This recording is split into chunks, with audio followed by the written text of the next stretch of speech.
generation shouldn't be allowed to make these decisions on their own. Well, who should? The people who eat the bread. This wouldn't happen if there were centralized control over all these big corporations. Are you suggesting a communist form of government in Texas? I suppose I am. Oh, dear.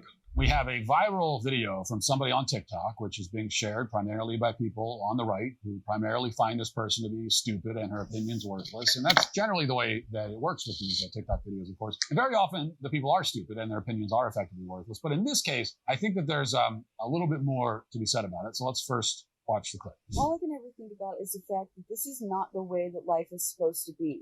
The whole working your life away just to have a little bit of money, a little bit of free time to do things that you actually enjoy. It's such a waste of life. And the older generation will be the first to call my generation lazy for saying things like that, not realizing that they're just a bitch to capitalism and they're brainwashed. It's all nothing but a capitalist hellscape that sucks the life out of everyone. I just hate all of this. I hate my ancestors. I hate everything that has happened throughout history to get us to this point. Okay, well, she gets a few things wrong here. Definitely want to hear what Matt Walsh has to say about this because he's way smarter than me. But the first thing that I can think of here is that I feel so sorry for this girl for so many reasons. Just the first being that she resents life so much. I mean, I don't know without work how she thinks she's going to get things. And I mean basic things like food and shelter, clean water. You have to work to produce in the society so that those things can exist. If everybody just stopped working, there wouldn't be any of those things. There'd be nobody to build your house. There'd be nobody to make sure your water was safe and clean to drink when it came out of the tap. There'd be nobody to farm the land and bring you food. And it just goes on and on. So, her logic is skewed, but it makes me sad that she doesn't appreciate the work of other people either. Not even her own value in contributing to society, how she can create something that she can then share with somebody else. So whether you're a capitalist or a socialist, to not be able to see the value of work is just sad. Second, her life feels purposeless because, quite frankly, the people that I know who have a relationship with God, who know God, have a very much stronger sense of purpose in their day from the moment they wake up until they go to sleep at night. I've heard people say that, when they're doing something that they really don't like, they remember that they're working because of God. They're working for God. They're doing things to be a godly person, and that helps them get through. This poor thing, to be so miserable, how did that happen to her? She hates her ancestors? Really? Part of me feels sorry for her, and part of me thinks somebody ought to slap this girl. Starting most importantly with the very common misconception that happiness means having a lot of free time to do what you want. You can't always get what you want. If that was true, then virtually no one who ever lived on Earth up until the industrial age, at least, was happy. Because free time, as she conceives it, is an extremely modern phenomenon. We think of free time as time without any kind of work at all. Time dedicated to total and complete leisure. That's free time to us. Free time is sitting on the couch for hours, ordering food on DoorDash, relaxing in a very sedentary position. But historically, unless you were like a pharaoh or a Roman emperor or something, that kind of leisure, that kind of free time was not on the menu. Boom, baby! Indeed, this kind of free time is an invention of our modern Western capitalist system. She wants free time, but she hates the thing that gives her free time. She's also wrong, of course, in her hatred of our ancestors. To hate your own ancestors, it's to be a branch that curses the roots of the tree that you're attached to. You would not have your existence at all without your ancestors. You would have neither the positives nor the negatives. You would have nothing and be nothing. And as it happens, in the case of this girl and all the rest of us, we can thank our ancestors for many more positives than negatives, as we already established all the things that she has and supposedly likes and wants more of, free time, leisure, etc., she only has because of the work, innovation, and sacrifice of the ancestors whose graves she now spits on. I'll spit on your grave, Grandma. And most of the things that she doesn't want and complains about, work, hardship, she would have that no matter what choices her ancestors made, given that these are fundamental realities of human existence. But she's not wrong about everything. Never mind. He's kidding, right? She makes the point, and it's a profound one, that many people in modern society are effectively helpless. They cannot do anything for themselves. They have no skills. They have no capacity to be self-sufficient. Whose fault is that? I don't know. I blame Gen X. Some people go further and blame the boomers for raising my generation, Gen X. But we were raised still kind of like rough around the edges. You know, we had to fend for ourselves. We were, I guess, the first latchkey kids. If you don't know what a latchkey kid is, it meant that you came home after school and both of your parents were at work in a lot of cases. So we were that first generation. So as latchkey kids, we had a little grit because we had to, kind of fend for ourselves after school. Latchkey kids usually started around 9, 10 years old. You were home alone. You had to come home. You had to make your own snacks. Sometimes that involved cooking. You had to look around the house and make sure there were no killers in there every single day, because when you're 9 or 10, you're certain there are killers in the house. You had to do your own homework. Get it done before your parents got home. You had a lot of responsibility, more than any child of that age now. I mean, look at any 9 or 10-year-old and try to imagine them just running the house for a few hours till you got home. Like, it's unthinkable today. But they left us to our own devices. And then my generation went and in large part raised the millennials, this generation of, overly feeling creatures that, because we got yelled at a lot. We got told, sit down and shut up, you're a kid. Nobody wants to hear what you have to say.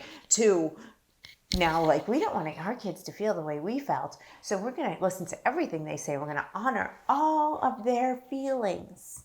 And it went too far. And now we've got people like this who are this young girl who are so adverse to discomfort that she doesn't even want to work. I mean, what crazy upside down world are we living in that en masse grown adults resent work and taking care of themselves and don't take pride in it?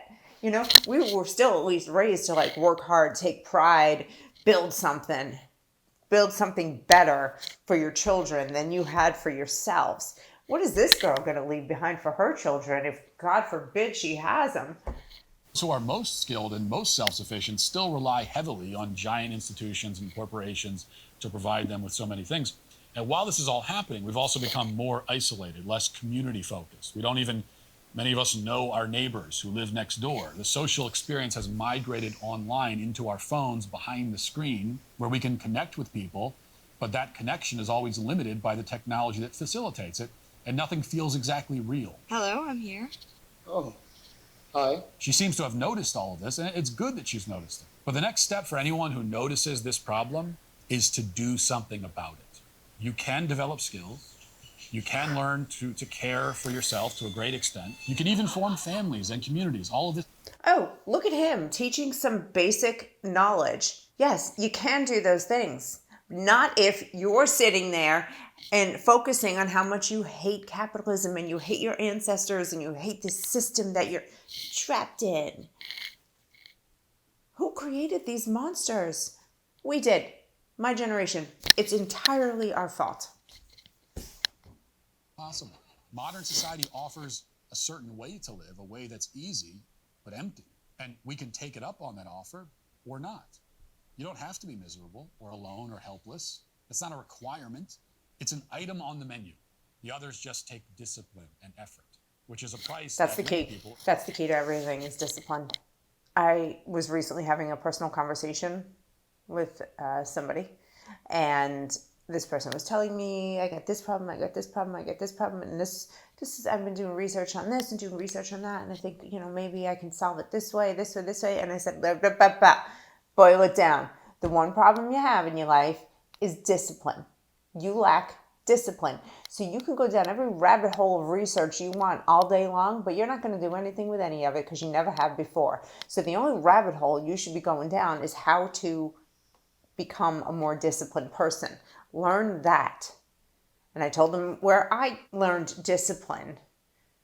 I learned it from a lot of different places, but in recent years, you've heard me say this guy's name before, Tom Shea, the Navy SEAL, the retired Navy SEAL. He's a best-selling author. This guy kicks ass.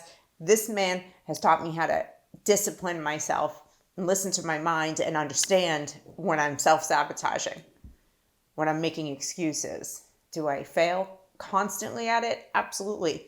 But he taught me how to get back up and try again every minute of every day. That worked for me. Might work for you.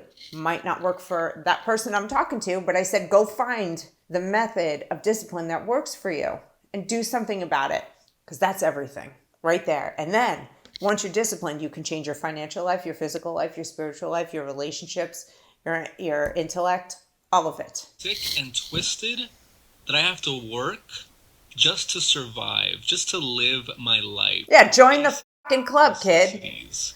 Like, I don't want to work until the day I die just to eat and sleep. Basic human necessities, it shouldn't be controversial. Free housing, free healthcare shouldn't be a pipe dream. And I know a lot of people are going to be like, oh, you should be doing this or that. No.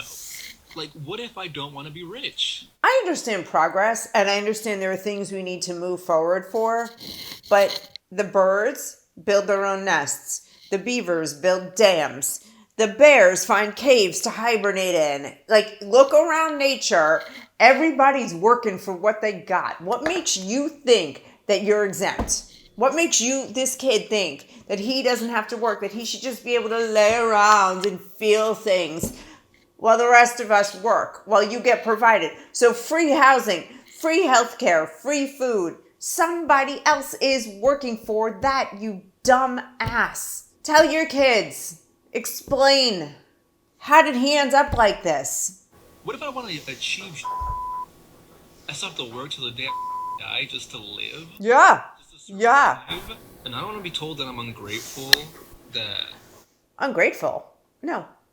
You're a moron, because you're telling the rest of us that we have to work so that you can have those things. Ugh.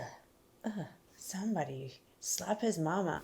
I should be happy to have a job where it's taking up 40 hours of my week. 40 hours of my week. People that complain about a 40-hour week job, they blow my mind. You know how lucky you are?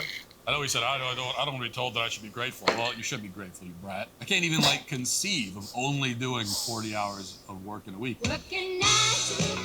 Okay, so we have, again, a young man who appears to be well-fed, appears to be living in some kind of comfortable shelter, presumably a house or an apartment, and who is obviously blessed with any number of luxuries, like a phone, internet connection. We can assume copious amounts of hair product. He has all of this, and yet doesn't believe that work should be a requirement to maintain it.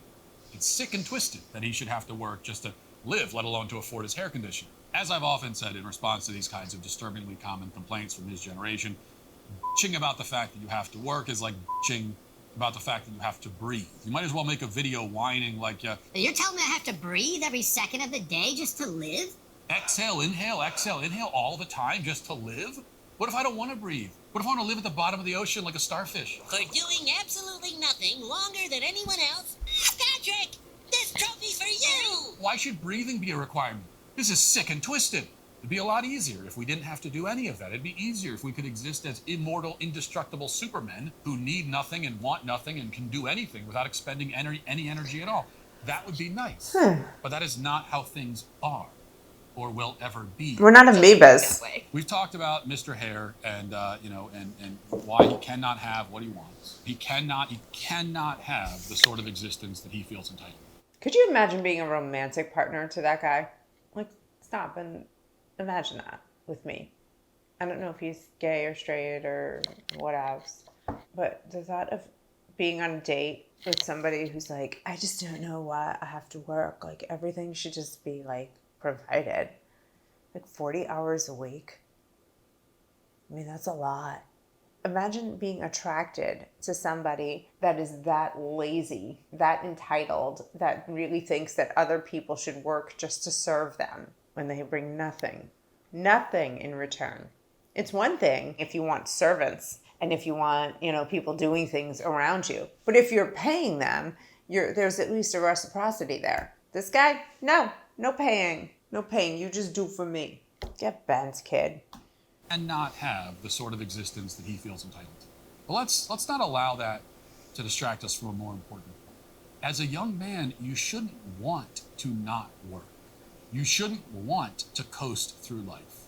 He says he doesn't want to achieve anything. And in that lack of ambition, in that mentality, he is joined, unfortunately, by many in his generation but it is a deeply depraved mentality. It is not natural. It is not normal, or at least it shouldn't be. As a young man, you should have big dreams and goals. You should have designs on like conquering the world. You may lack wisdom and experience, but you should not lack for ambition. I mean, that's the one thing you should not lack for. We got an entire generation addicted to phones practically from birth, and as a result, we destroyed for many of them any hope that they might become successful. And along with that, we destroyed. That's another thing. Be that parent that takes your kid and doesn't give him a phone. Be that parent. It's that simple. You know what? There was a point with Sonny when he got a flip phone. I can't remember what he did. He did something screwed up. He was a kid and he needed to be, have consequences.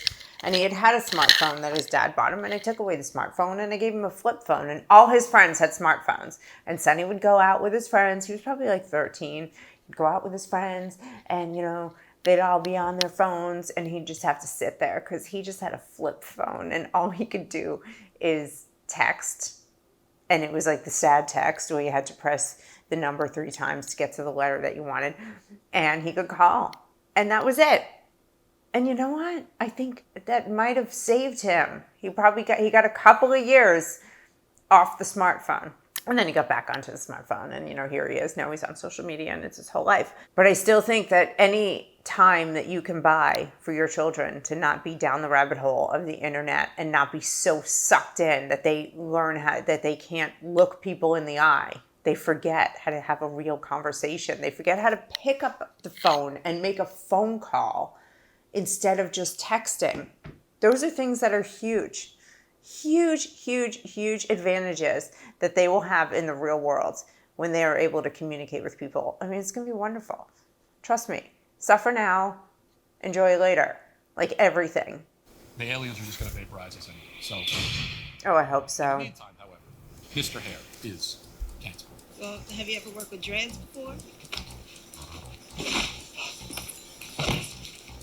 What you do? In the eye. And finish it. All right, well, keep raising your kids to work hard, to appreciate work, to understand that sometimes they're not going to be happy and everything's going to suck a little, and get through it. Teach them how to get through that instead of giving them a soft, cushy landing on every single thing they do. And your kids are going to dominate at life. All right, guys. Thanks. Let's talk on Twitter or Instagram or something. Good to see you. Bye.